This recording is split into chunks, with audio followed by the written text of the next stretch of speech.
기도하겠습니다. 오늘은 성령 강림주일입니다. 주님이 승천하시고 그리고 제자들에게 예루살렘을 떠나지 말고 하나님이 약속하신 것을 기다리라 라고 말씀하셨죠. 그래서 제자들이 그 약속하신 게 무엇인지도 모르고 모여서 기도를 했었습니다. 그때 열흘 뒤에 오순절이 왔고 그리고 불처럼 바람처럼 뜨거운 성령의 역사를 경험하는 시간이었습니다. 성령을 경험한 사람들이 도처로 자기의 고향으로 가서 복음을 전했고 그것이 바로 지금 이 교회가 생기게 된, 태동하게 된 계기가 되었죠. 그래서 바로 이 오순절은 그리고 또 성령 강림주일은 교회의 생일이기도 합니다. 그래서 실은 오늘 우리가 케이크를 사고 그 다음에 교회의 생일을 축하하며 함께 즐겁게 파티를 해야 되는 예배입니다. 그렇지만 그런 축하의 마음을 가지고 오늘 예배로 나아갔으면 좋겠습니다. 오늘도 바라기는 성령님 그 오순절에만 임하시는 것이 아니라 오늘 이 순간에도 임하여 주십시오. 그런 간절함, 사모함을 가지고 오늘 함께 기도하며 나아가도록 하겠습니다. 하나님, 우리의 힘과 능력이 아닌 성령의 능력으로 이 시간에 임하여 주시옵소서. 하나님, 우리가 준비한다고 애쓰지만 그렇지만 제일 중요한 것은 하나님이 기뻐하시고 하나님이 받음직한 예배여야 하지 않겠습니까? 이 시간에 하늘 문을 열어주시옵소서. 성령의 충만한 은혜를 이 시간에 내려주셔서 하나님 우리의 모든 더러운 것들을 씻겨나가게 하여 주시옵시고 우리를 정결케 하여 주시옵소서. 우리가 정결할 때 우리가 온전히 깨끗할 때 하나님을 만날 수 있고 성령 충만함을 받을 수 있을 줄로 믿습니다. 하나님 이 시간에 우리가 또한 세상살이를 하며 우리에게 끼었던 모든 죄악들을 주님께서 말끔하게 씻어주시기를 간절히 소망합니다. 하나님 우리를 정결케 하여 주시고 우슬초로 우리를 깨끗하게 하여 주시옵소서. 오늘도 주님의 지성소 앞으로 나아갑니다. 주님 오늘도 우리를 만나 주시옵시고 하늘문을 여시고 주의 성령으로 충만하게 기름 부어주시되 성령의 불로 우리의 모든 더러운 것들을 태워주시고 성령으로 충만하게 기름 부어주시기를 간절히 소망합니다. 하나님 오늘도 이 예배를 통하여서 오순절에 임하였던 성령님 우리 각자 각 사람의 머리 위에도 임하여 주시옵소서. 오늘도 우리에게 동일한 은혜를 내려주시고 더 큰 은혜를 내려주시기를 간절히 소망합니다. 주님 오시옵소서. 우리가 성령님을 초청합니다. 주님 이 시간에 온전히 오셔서 이곳을 자정하여 주시옵시고 운행하여 주시옵시고 임재하여 주시기를 간절히 소망합니다. 하나님 오늘도 하나님께만 집중하는 예배, 하나님께만 시선을 고정하는 예배, 하나님께만 영광 돌려드리는 예배가 되게 하여 주시옵소서.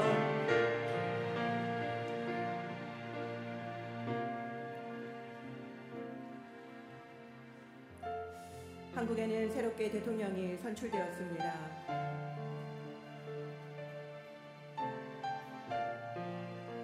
이제 우리가 해야 할 것은 이 새 대통령이 하나님을 진정한 왕으로 모시고 국정을 잘 운영하는 것입니다. 그것을 위해서 우리가 열심히 기도해야 합니다.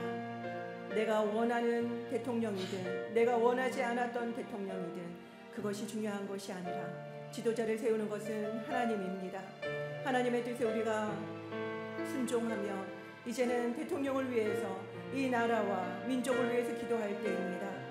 6월은 특별히 한국에서는 호국 보훈의 달입니다.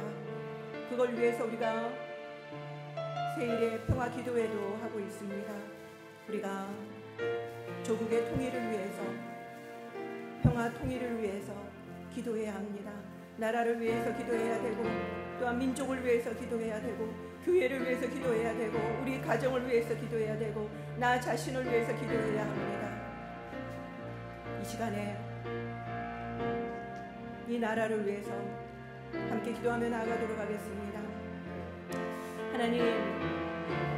하나님께서 선출하신 대통령을 우리도 겸손하게 받으며 대통령과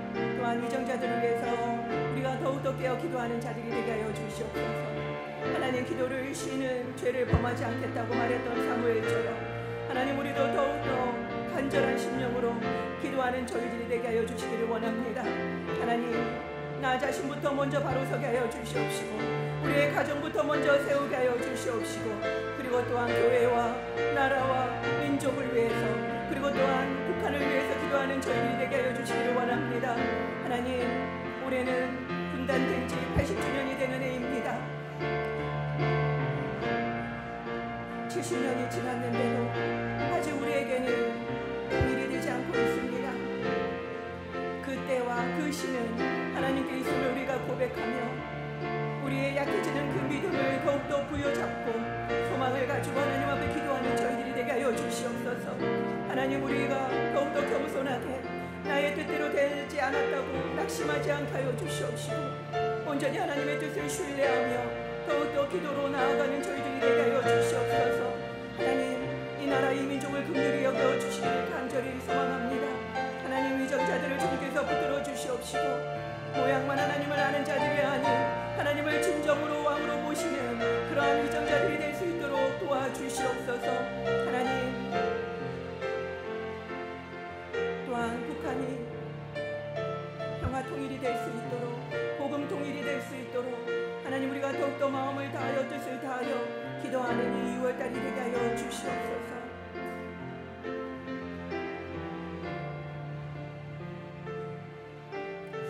그리고 올해는 일본과 수교한 지 60주년이 되는 해입니다.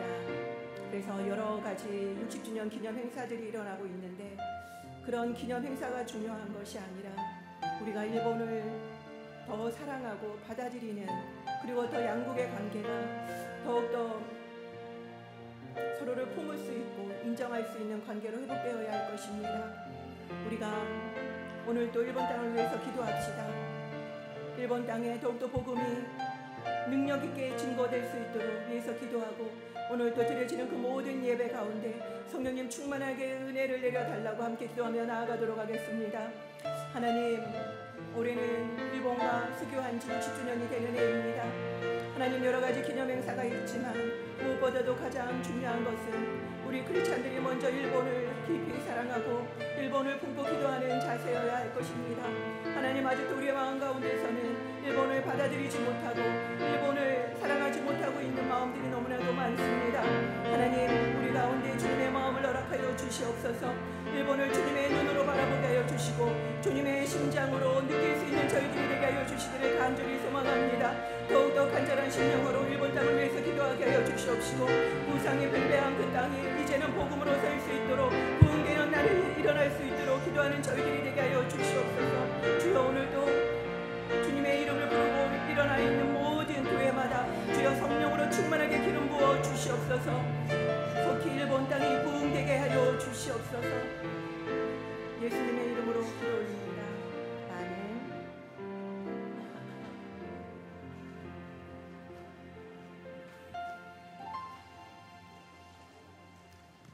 할렐루야. お願いします。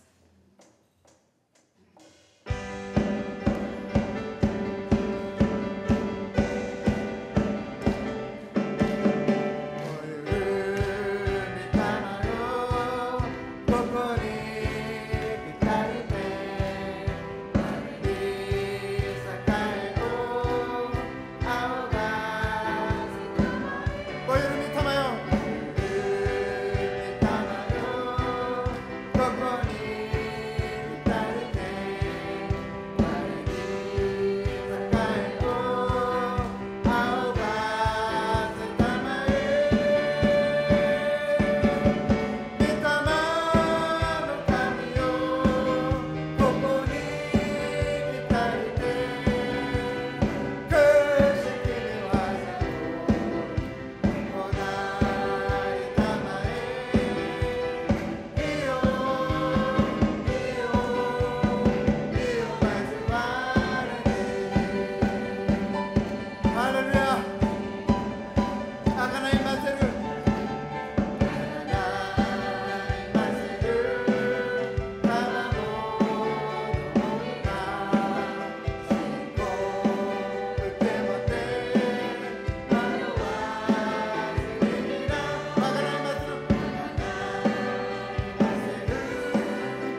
あなた方は選ばれた種族、王である大使、天下の国民、神のものとされた民です。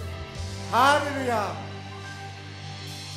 聖なる、聖なる、聖なるあなた、別にませて一つなる神の名をば朝またきおけいれてこそごめんな声上げ賛美します。聖なる聖なる聖なる聖なる聖なるかな神の御前に聖とらの冠をつけて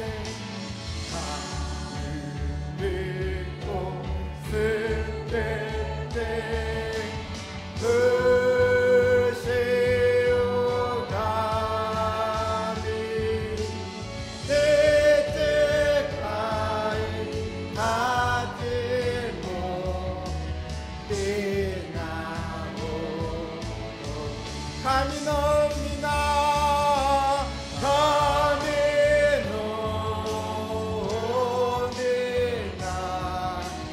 こ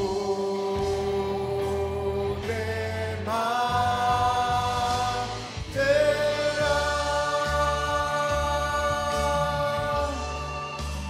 アーメンアレ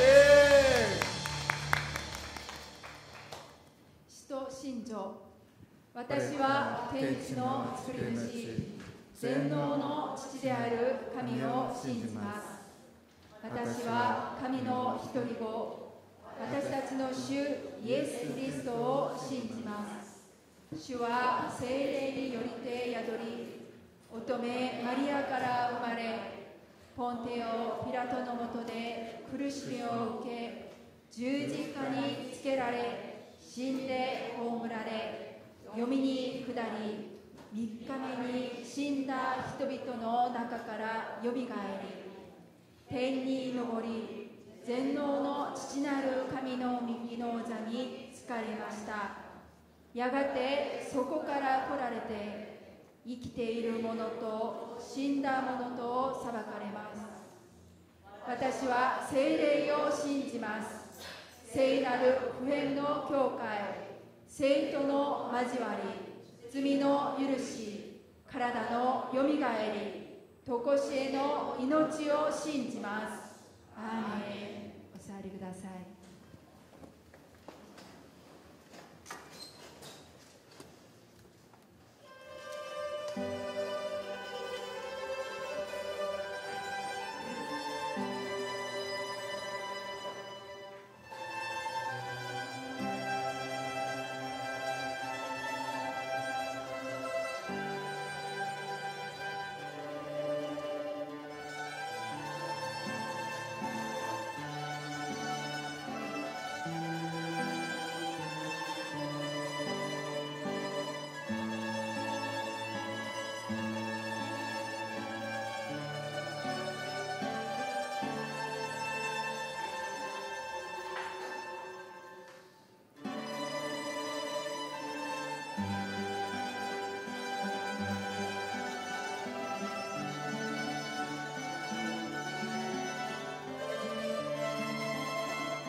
のお父様、ペンテコステの手術に一緒に礼拝できる恵みと憐れみに感謝します。聖霊に満たされ、自発的に財産や所有物までも共有にして皆に分配していた初代教会の姿のように、日本語礼拝部がいつも聖霊に満たされるように導いてください。捧げ物が用いられ、与えられたものを管理するときに主が知恵を与えてくださって聖霊が豊かに望まれますように。今主にお捧げましたものが隣人と日本宣教のために尊く用いられ、主の尊い皆だけが表されますように、御国が広がりますように祈ります。イエス様の皆によってお祈りします。アーメン。皆さんこんにちは。こんにちは。日本語礼拝部に来られた皆様を心から歓迎し祝福します。今日は聖霊降臨節でペンテコステ礼拝です。このように周りの方々と挨拶しましょう。力強く聖霊の力を受けましょう。聖霊の力を受けましょう。感謝します。今年の兵庫福音の生きた章に一緒に読みます。3、はい。福音の生きた章に、はい、感謝します。お知らせいたします。今週の通読は詩編42編から83編です。本日はペンテコステ手術です。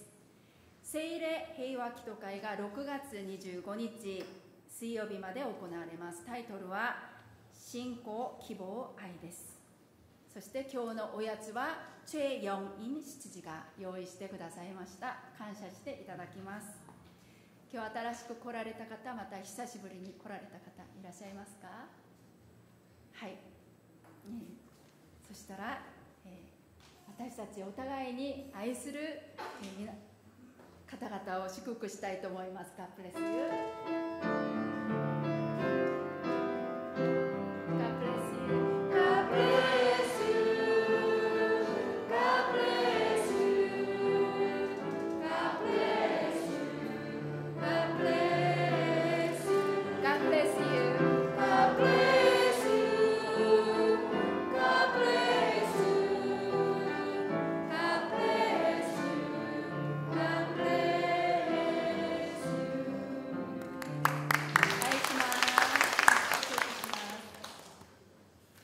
私たちに与えられた御言葉は詩編42編1節と11節です。詩編42編1節11節一緒に日本語と韓国語で読みます。1節、鹿が谷川の流れを慕いあぐように、神よ、私の魂はあなたを慕いあぎます。我が魂よ、なぜお前はうなだれているのか。なぜ私のうちで思い乱れているのか。神を待ち望め、私はなおも神を褒めたたえる。私の救い、私の神よ。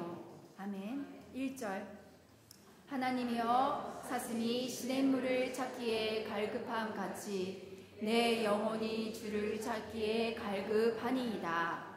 내 영혼아, 내가 어찌하여 낙심하며 어찌하여 내 속에서 불안해하는가. 너는 하나님께 소망을 두라. 나는 그가 나타나 도우심으로 말미암아 내 하나님을 여전히 찬송하리로다. 아멘。 聖歌隊の賛美の後、詩編2第2 3巻というタイトルでチェ・ジャンヨン先生に御言葉を取り次いでいただきます。今日の通訳はイースング七時です。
마른 막대기와 같고 타다 남은 재와 같은 저희를 일으켜 세워주시고 도와주시는 주님을 오늘도 사랑하며 찬양합니다.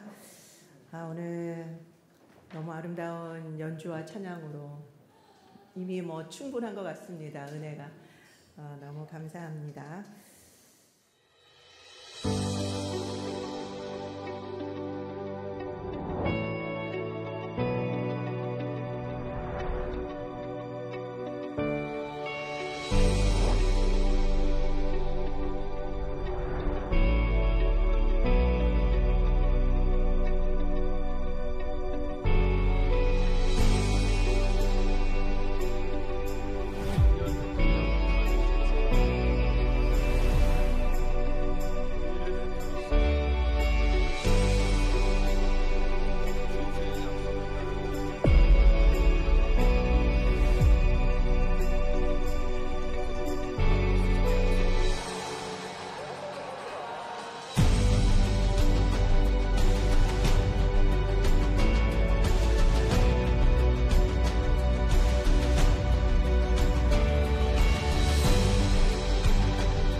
네, 6월 25일까지 여러분들께서 기도에 동참해 주시고 또 열심히 기도해 주시기 바랍니다.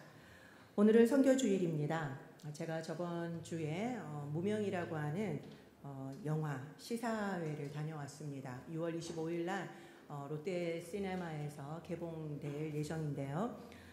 우리나라에서 선교하셨던 일본 선교사님에 대한 다큐 영화입니다. CGN에서 이번에 만들었는데 여러분들이 다 이 영화를 보셨으면 좋겠다라는 생각이 듭니다. 6월 25일 날 개봉이니까 여러분들과 함께 볼 수 있는 시간을 한번 만들어 보면 좋겠습니다.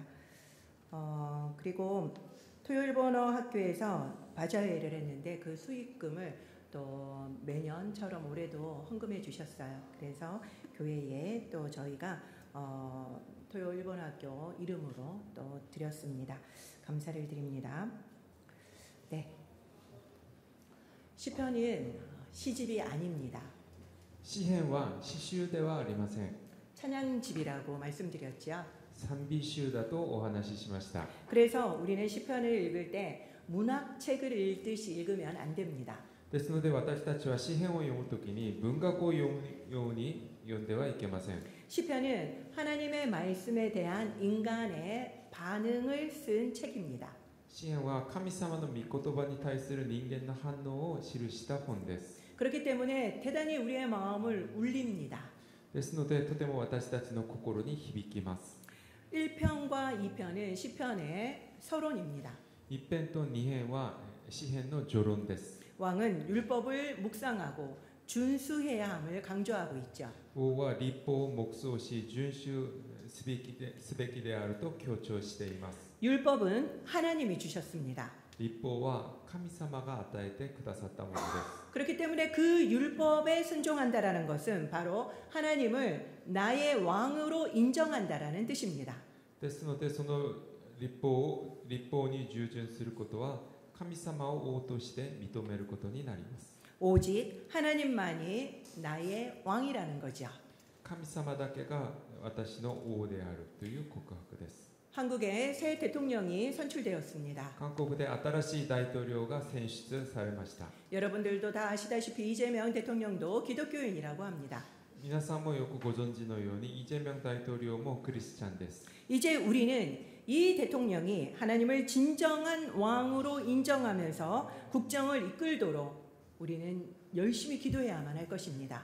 これからはこのイ大統領が神様を真の王として認め行政を担うように祈らなければなりません。 그뿐만 아니라 우리도 시편을 읽으면서 우리가 하나님을 진정으로 나의 왕으로 인정하고 있는지를 물어야만 합니다. そして私たちも詩篇を読みながら神様を王として認めているのか自分に聞かなければなりません。 시편의 결론은 146편부터 150편까지 5편이나 됩니다. 詩篇の結論は146編から150編までのものになります。 할렐루야로 시작해서 할렐루야로 끝나죠. ハレルヤで始まってハレルヤで終わります。 그러니까 5번이나 하나님께 영광을 돌려드리면서 시편이 끝납니다. ですので5回も神様に栄光を捧げながら詩篇が終わります。 시편은 5권의 책으로 이루어져 있습니다. 詩篇は5つの巻で構成されています。 그리고 각 권은 아멘이나 할렐루야의 후렴구로 끝나죠. そして各巻はアーメンかハレルヤで終わります。 이 PPT는 모세 오경과의 관계를 잘 보여주고 있습니다. この資料はモーセ五章との関係を表しています。 시편을 히브리어로 읽으면 대단히 탁월하다라고 합니다. 詩篇をヘブライ語で読むと、その凄さがわかるそうです。 시의 운율이 너무나도 잘 드러난대요. 詩的な韻律があまりにもよく現れています。 그런데 너무나도 아쉬운 것은 한국어는 이 시의 운율이 잘 드러나지 않습니다. とても残念なことは韓国語ではこの詩の韻律があまり生かされていません。 그러나 다행히도 일본어는 더 잘 살렸습니다. 幸い日本語はこれをよく生かしています。 그렇기 때문에 일본어가 되시는 분들은 일본어로 읽으면 더 은혜가 되실 겁니다. ですので日本語ができる方は日本語で詩篇を読んでみるといいと思います。 지난주에 제가 시편 기도를 소개해 드렸습니다. 先週私は詩篇の祈りを紹介しました。 혹시 해보신 분들이 있으신지요? 実践してみたことはいらっしゃいますか？ 어떠셨습니까? いかがでしたか？ 3000년간 이어온 이 시편을 기도하면서 큰 은혜를 받으셨으면 좋겠습니다. 3000年間受け継がれてきた詩篇で祈りながら大きな恵みが皆さんに望まれますように。 시편은 독립적인 작품이라고 말씀드렸습니다. 詩篇は各編が独立的な作品だとお話ししました。 그렇기 때문에 1장이라고 표현하지 않고 1편, 편이라고 표현한다라고 말씀드렸죠. ですので一章と言わず一編と呼んでいるとお話ししました。 최근의 동양은 이 시편도 하나의 책으로 보고 있습니다. しかし最近はこの詩篇も一つの本として見ています。 제1권의 중심은 시편 19편입니다. 一巻の中心は、19編です。 바로 이것은 율법시죠. これは律法の詩です。 그렇기 때문에 율법을 잘 지킨 왕의 대표로 바로 다윗의 시가 많이 나옵니다. それで律法をよく守った王の代表としてダビデの詩がたくさんダビデの詩が載っています。 다윗은 어떤 시를 많이 썼습니까? ダビデはどのような詩をたくさん書きましたか？ 그렇죠. 탄식시가 제일 많습니다. そうですね、嘆きの詩が一番多いです。 56.4%나 됩니다. 56.4% もあります。 이 1권에는 사울에게 쫓길 때부터 왕이 되어서 승승장구할 때까지의 내용입니다.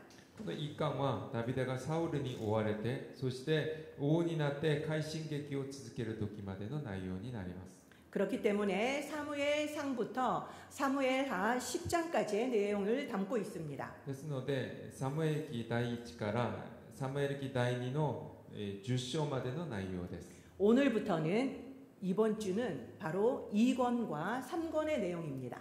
今日を含めて、今週は2巻と3巻を読みます。 제2권은 42편부터 72편까지입니다. 2巻は42章2編から72編までです。 42편부터 49편은 고라 자손의 시입니다.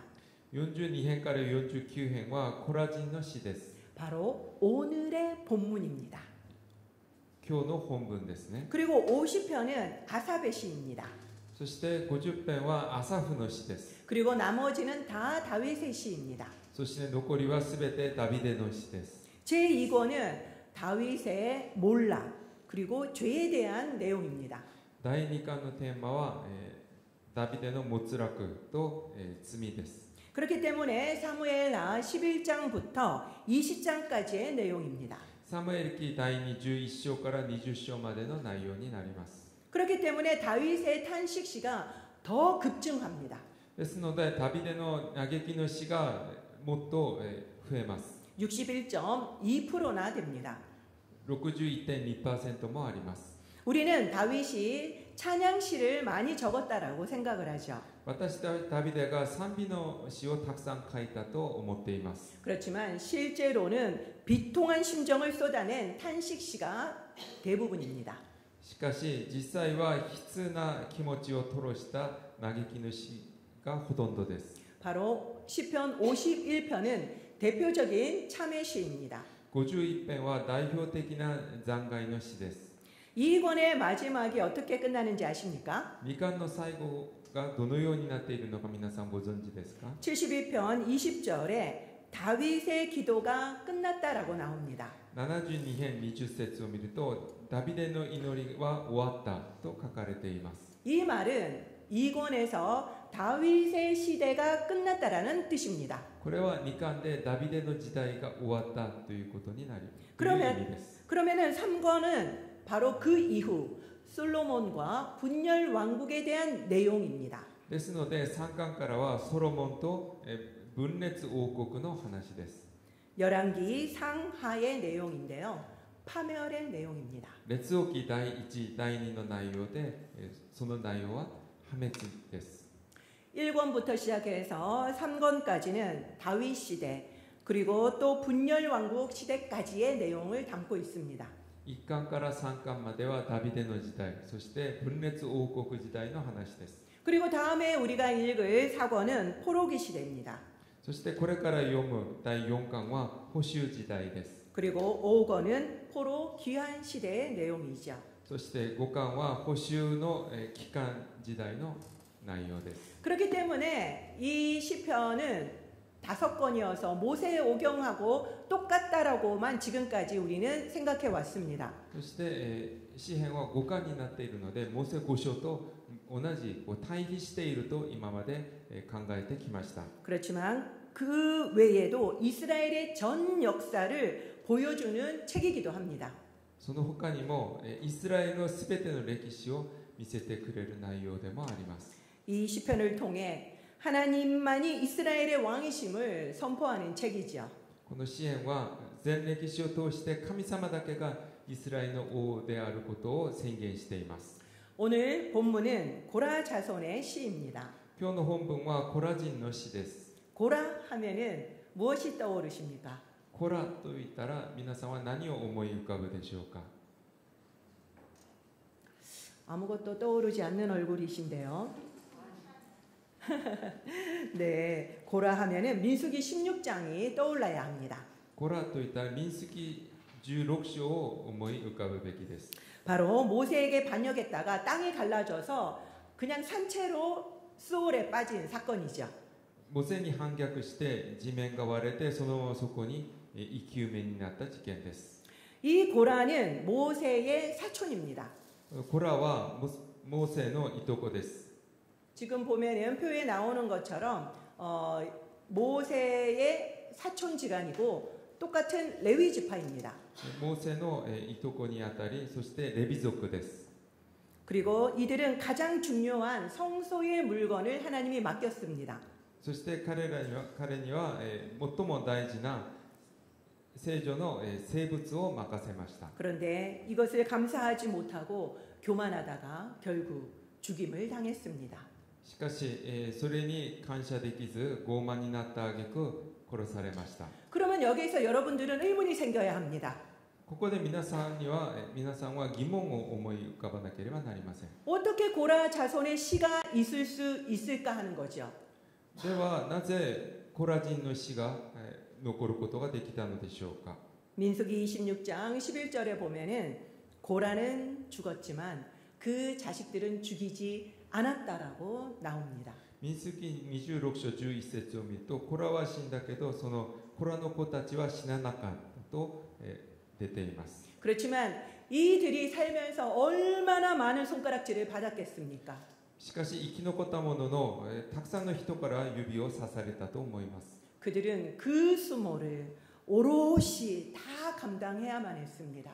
彼らはその部族を受け止めなければならなかったのです。 그렇기 때문에 오늘 본문 11절과 같은 탄식이 나올 수 있는 것입니다. ですので今日の本文の11節のような嘆きが出てきます。 놀라운 건요.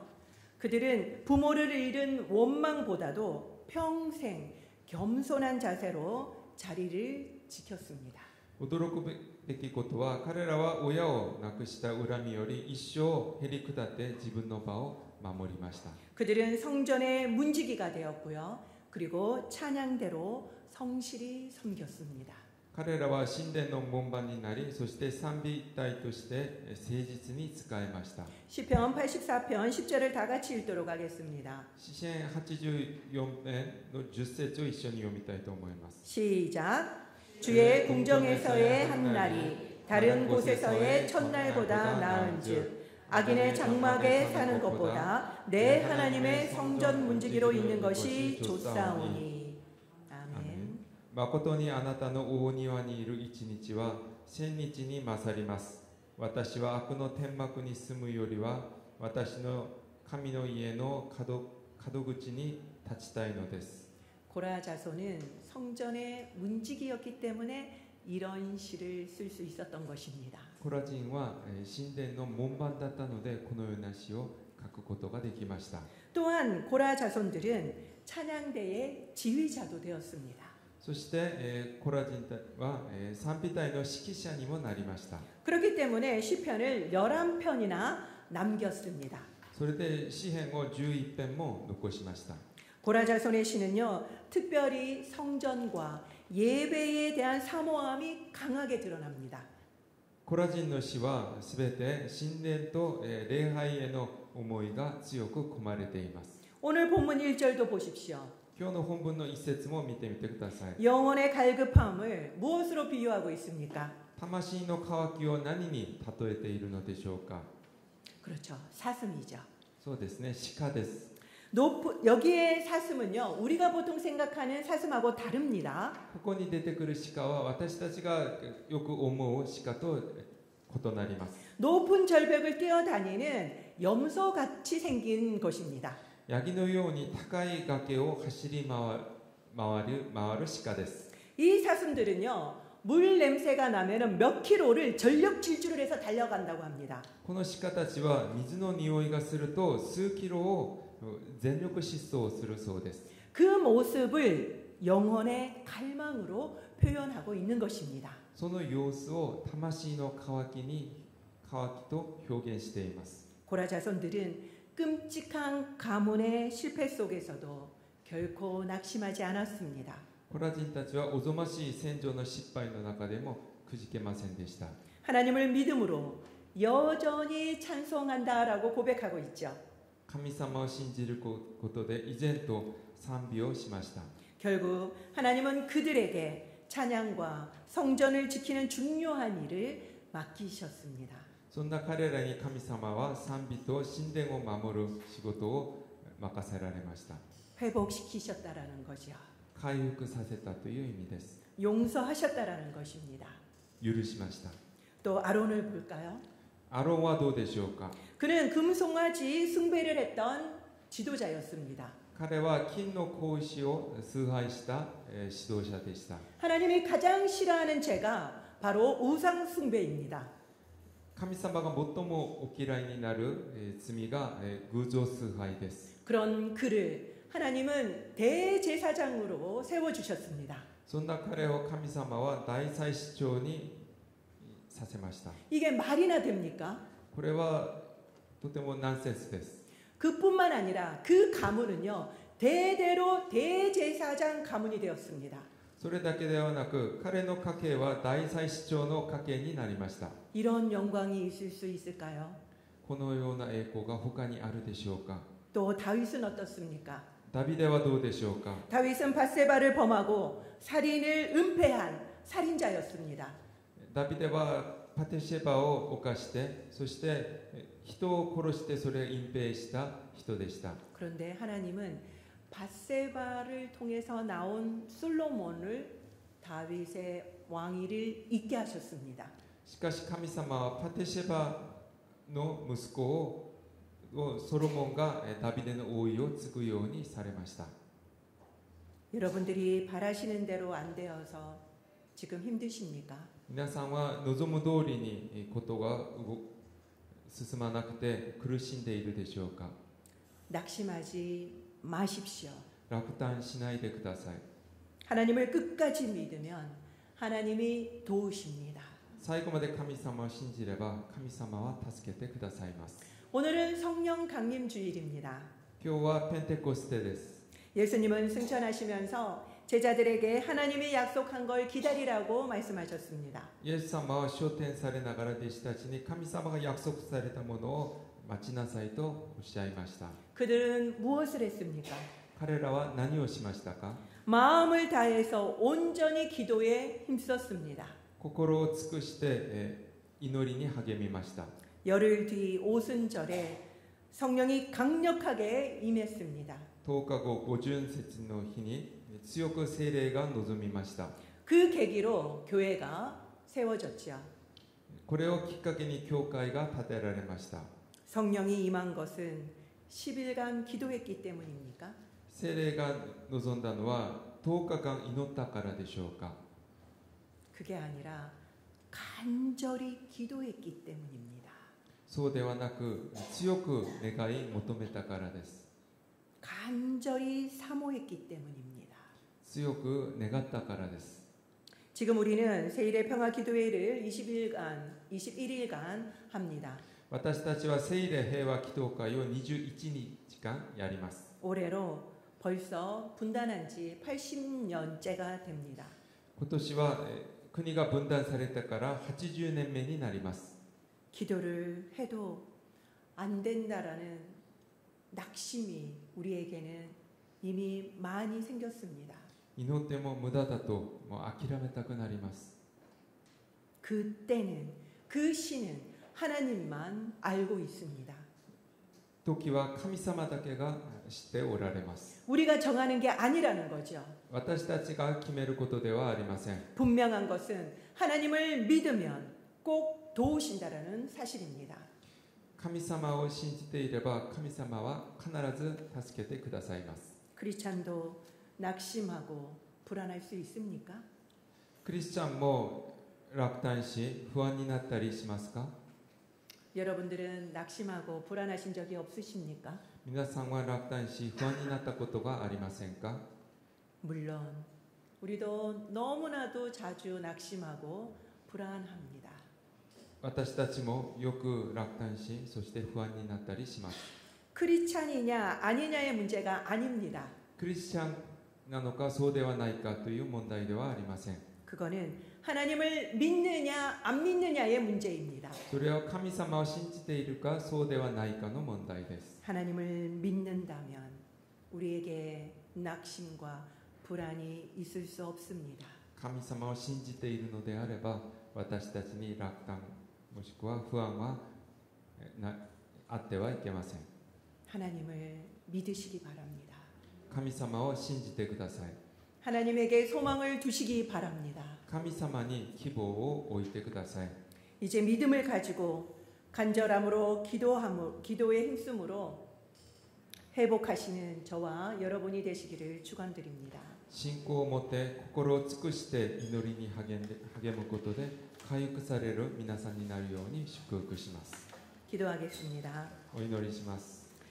오늘 설교를 통해서 나에게 말씀하시는 것은 무엇입니까? 今日のメッセージを通して私たちに語られたことは何でしょうか。 오늘 설교를 통해서 내가 실천해야 될 것들 그리고 기도할 제목들을 가지고 조용히 기도로 나가도록 하겠습니다. 今日のメッセージを通して実践しなければいけないこと、そして祈りを課題を持って祈りましょう。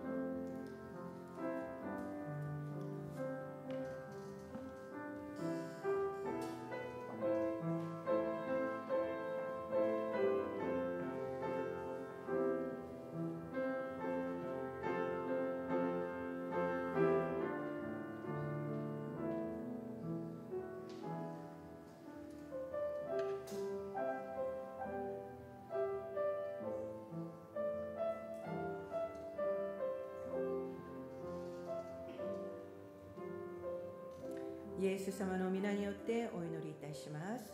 アーメン。では皆さんお立ちいただきまして共に賛美いたしましょう。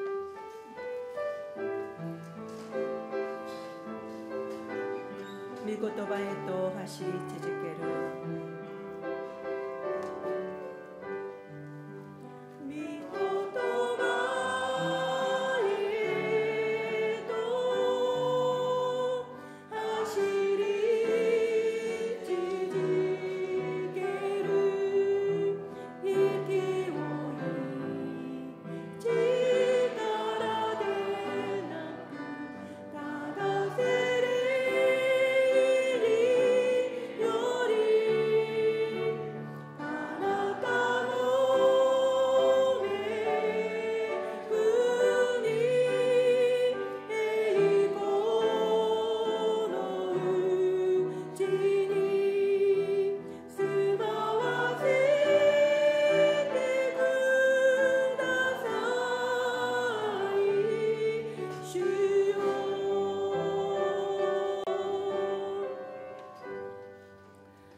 青木コイン願わくは主イエス・キリストの恵み、父なる神の子愛、聖霊の親しきお交わりがここにいる皆様とご家族の上に豊かにあらんことを。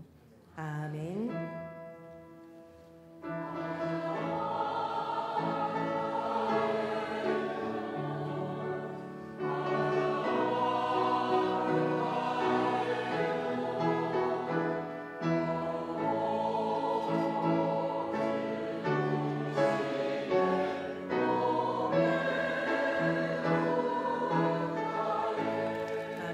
神様に感謝の足を捧げましょう。